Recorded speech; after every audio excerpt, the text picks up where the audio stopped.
20 children came closer to God in the Sistine Chapel over the weekend.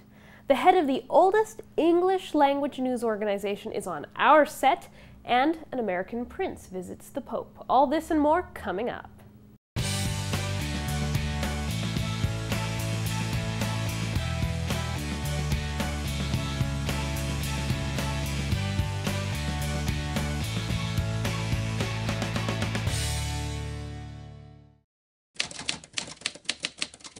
Welcome to another edition of Vatican Connections. I'm Alicia Ambrosio, your Vatican connection. Now, last week we told you about the Vatican's banking problems. Well, if you're planning on going to the Vatican soon, bring cash. Debit and credit transactions are still not being processed because the Italy-based bank that carries out those transactions for the Holy See was banned from operating in Vatican City. This week, René Brühlhart, the Swiss lawyer who runs the Vatican's Financial Information Authority, told the Italian newspaper Corriere della Sera he was surprised by the Italian central bank's decision to block Deutsche Bank from operating in Vatican City. Last summer, the European Union's Committee on Money Laundering found that the Vatican was making progress adapting to new rules on money laundering, and no other European countries have blocked transactions from the Vatican. Brühlhart said the Holy See has agreements with Belgium and Spain to share information about suspicious transactions and is finalizing agreements with other countries. When asked why Deutsche Bank's activity at the Vatican was blocked, Brühlhart said that is a question for the Italian central bank. We learned this week that Pope Benedict believes the Vatican II liturgy needed to be changed, but he's also trying to fix things that went wrong during the reform. Archbishop Gerhard Müller made the comment while presenting a book of the Pope's writings on the liturgy. The book is part of a project to have all of Pope Benedict's writings published, including works he wrote as a young priest and professor in Germany. Archbishop Müller said the key to Pope Benedict's teaching is that faith and reason go hand in hand. He also said the first volume to be translated into Italian was the volume on liturgy because the Pope believes that the liturgy is a decisive issue for the Church today. The Catholic Near East Welfare Association is hosting a familiarization pilgrimage in Rome to introduce people to the work it is doing for the Church in the Holy Land. Archbishop Terence Prendergast of Ottawa serves on the board of the Canadian branch of the organization, and he's in Rome for the event. He was spotted at the Pope's general audience this week by Catholic News Service's eagle-eyed photographer. The Vatican is planning to host an international conference on doping and sports. Reacting to reports that cyclist Lance Armstrong was admitting to doping, Monsignor Melchor Sanchez de Toca at the Council's Department for Culture and Sport said pro sports have become a commodity subject to free market and profits and have reduced people to merchandise. He said professional athletes who have admitted to doping say they experienced immense pressure and became convinced that it was impossible to achieve what was expected of them without the help of illicit drugs. The Council for Culture is planning to host an international conference called We Believe in Sports to look at these issues. Representatives of international sporting federations will be present, including the International Cycling Union. Monsignor Sanchez said Christian and Catholic athletes are being invited to participate, including American football player Tim Tebow and basketball player Jeremy Lin. No word yet on the specific dates of the conference or if these two men have accepted the invitation. There's a real risk that new social norms could lead to a dictatorship of relativism, according to one Vatican official. This week, the European Human Rights Courts ruled on 4 religious freedom cases brought before it by 4 different Britons who claimed their religious rights were violated. The court ruled that the rights of a 60-year-old British Airways employee who was asked to stop wearing a cross with her uniform were violated. However, the court ruled against 3 other people, including a public registrar who refused to celebrate same-sex marriages because it violated her religious beliefs, and a therapist who refused to counsel a gay couple for the same reason.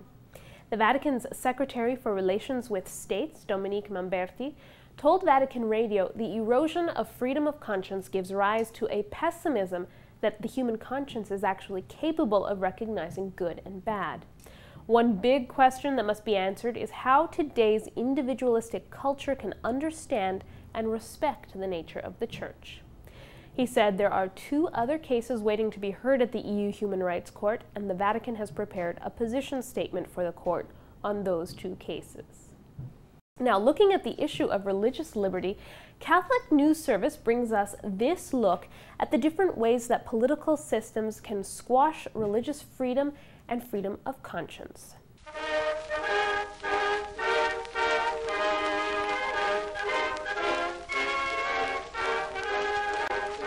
The discussion about religious liberty as the consequence of the document of Dignitatis Humanae of the Council, I think it is true to make the difference between the understanding of religious liberty in the 19th century and of this atheistic movement from the French Revolution, to make Catholic countries like France or Italy and so on not Catholic.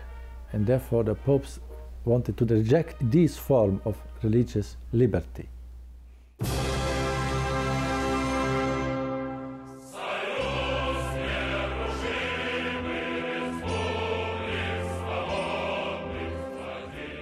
The religious liberty in the 20th century, in the former Soviet Union, was another situation, because the society, all society was not Catholic and was even, I would say, atheistic, without God. And worse, religion itself was prohibited. And in this context, we have to understand the religious liberty from the point of view of how I can argue with a government who is atheistic or who is not believes in God. So I have to argue with them on the level of reason only, or philosophically, I would say, on the natural level. And so I cannot say them, oh, you have to accept the Catholic faith, because the Catholic faith is the only one true. Of course this is true, but they would not understand this, so I have to argue, give us religion, because this is a demand of the human dignity. And so what we have in common with an atheist is at least to save the human dignity, at least. Even so, atheism will destroy human dignity. But we have to speak with them at least on this level. And so I understand the intention of the Council, of the document.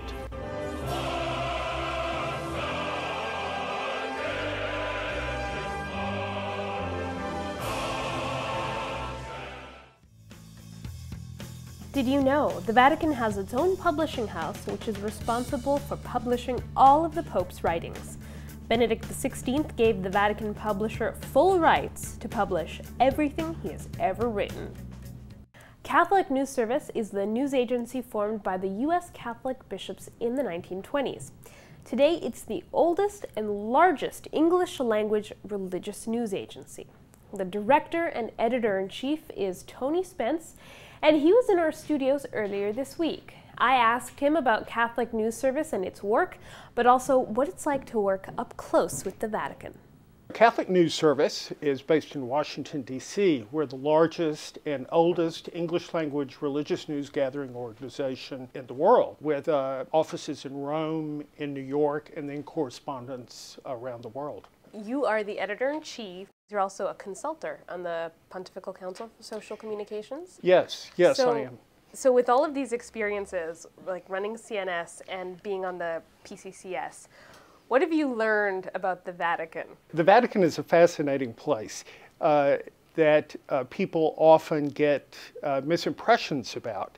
People think that the Catholic Church is this great monolithic organization that's run from the home office in Rome, and then everything flows through the field offices like that, kind of like franchise. We're all bishops are franchise holders. Nothing could be further from the truth, and of course that's not the Church's ecclesiology at all. The Vatican is indeed where the Holy Father lives and where the Church's chief governance is located. But the activity, the daily activity of the Church and the real life of the Church exists, of course, where but in parishes and families, where it always has. So the Vatican indeed is charged with governing the church, as the Pope is the chief teacher, sanctifier, and pastor, but actually it's their job to help facilitate the life of the church in the rest of the world. What are the challenges about covering the church, and what are some of the unique joys about covering this beat? There are many challenges about covering the church, and there are many joys about covering the church. Some of the challenges are that the church is a global organization, of course, and the Vatican is a microcosm of that, even though it's just a small territory, 1 square mile, but it is like a mini cosmos there. So you have people from all over the world that work at the Vatican, and they come from different cultural sensibilities, and they bring their different experiences of church. For example, the church in Peru is a very different experience from the church in India or the church in Canada. So all of those personalities come together. So for my staff, for reporters, you have to be very sensitive to those different kind of cultural experiences and how they view the church. So that can take a little bit of negotiation. And because the Vatican City is located in Italy, you know, it has all the charms and challenges of life in Italy, you know, as well. So, of course, the Vatican deals with many languages, so my staff has to be able to work and be comfortable with many different languages. And then, of course, since the Vatican is a 2,000-year-old organization, it has 2,000 years of finely honed bureaucracy that you have to navigate. I guess you have heard the term, as I have, and nothing is truer, I think, that the wheels of Rome grind slowly, but they can grind exceedingly fine. So.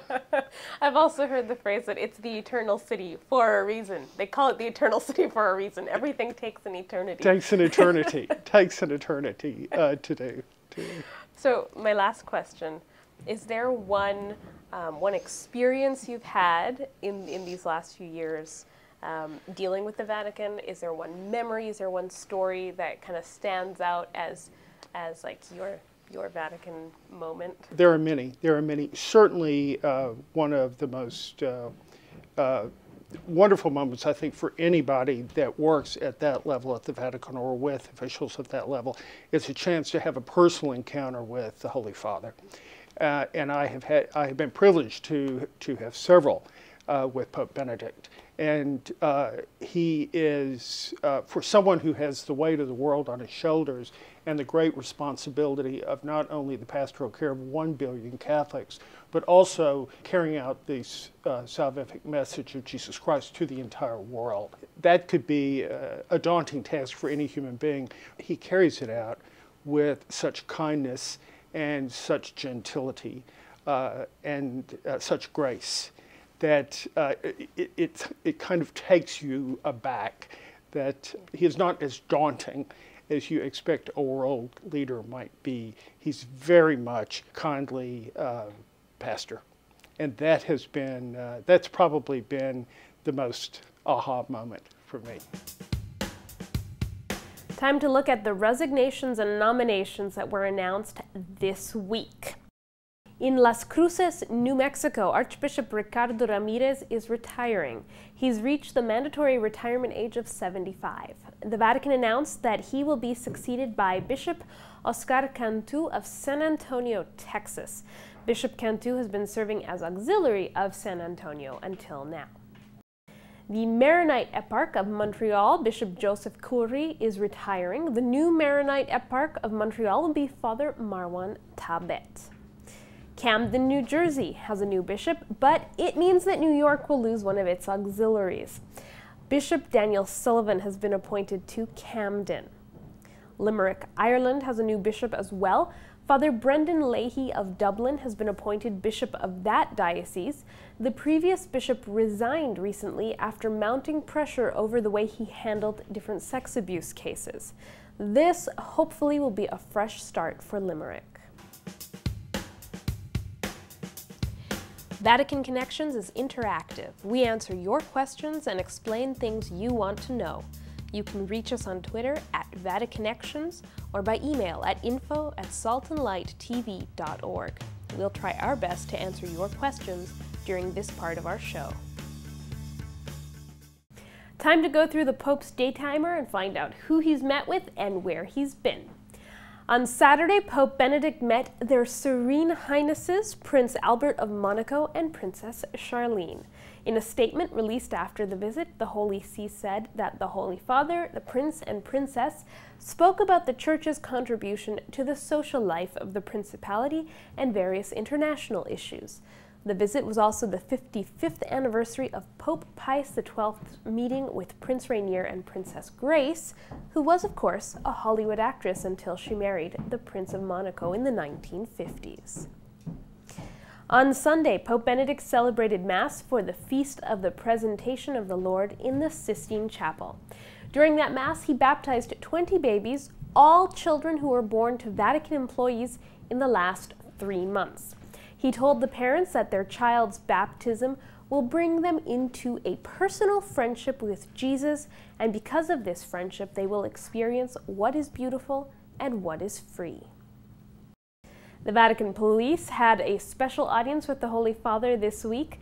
Pope Benedict told the Vatican Gendarmeria that each pilgrim they meet at the Vatican is the face of a brother God has placed on your path. He also said their policing duties will be more effective if they can be carried out in an atmosphere of peace and harmony. And finally, late last week, the ambassador of Bosnia-Herzegovina met with the Pope. She was accompanied by her family, including her young daughter, who presented the Holy Father with a drawing she made of him. The girl reportedly told the Holy Father she drew him with big arms so he could hug them all. Time for this week's Roman profile. As we all know, Latin is the official language of the Church, and it's fallen out of use. It's coming back into use with several initiatives that Pope Benedict XVI has introduced recently. Catholic News Service brings us this look at the use of the Latin language in the Church.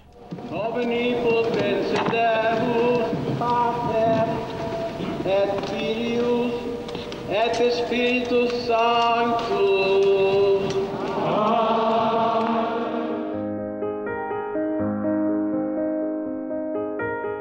Latin was dropped for, quite honestly, sometimes ideological reasons, because perhaps people associated it with a certain kind of rigidity in the Church. The Church wasn't flexible and needed to be updated.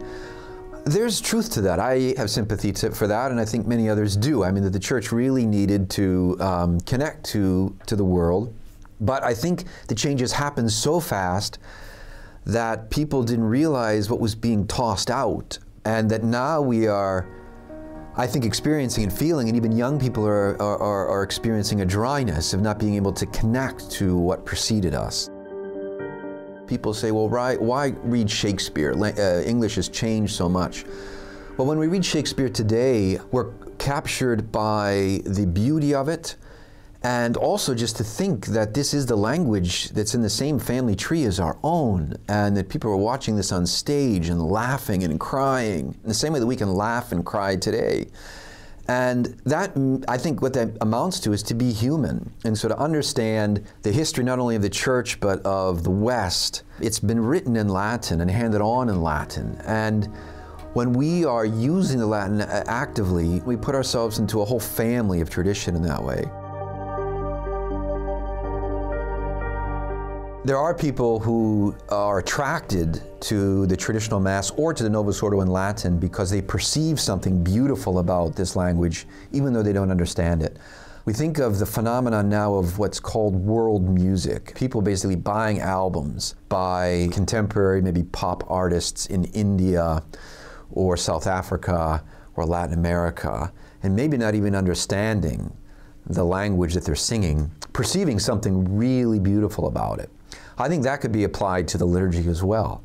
And I think that the language, the Latin language, does communicate in that way, where even if you're not able to give a good translation of what's being prayed by the priest, or even what maybe you're praying at a certain point in the liturgy, the stirrings in the heart are already working because the consonants, the assonance, the rhythm, the meter is captivating and beautiful. Pope Benedict XVI and his predecessors have had this interest in promoting Latinity, and they have taken upon themselves various initiatives to do so. And it may be time in today's world and the Church, in seeing this flourishing of interest in Latin throughout the world, to somehow reorganize ourselves in the Roman Curia to assist people to appreciate the language, to learn it, and to help seminarians, religious and lay people who are going to be specializing in philosophical and theological studies to get the background they need in the language. And that is what's behind the current discussion in the Church of which initiatives to take to promote the Latin languages. Those things that have even been in the news recently about the Latin Academy and perhaps other initiatives are all geared toward trying to assess what's going on today and handing on the language in the best way possible. That's all for this week's edition of Vatican Connections. Next week is the Feast of St. Agnes, when the Pope blesses the lambs who will give their wool for new palliums. We'll bring you highlights from that and much, much more. And if you want to read more about the Vatican's banking system, the upcoming International Conference on Sports, or about one of the newly appointed bishops, you can visit our blog or Catholic News Service at catholicnews.com. From everyone here, see you next week.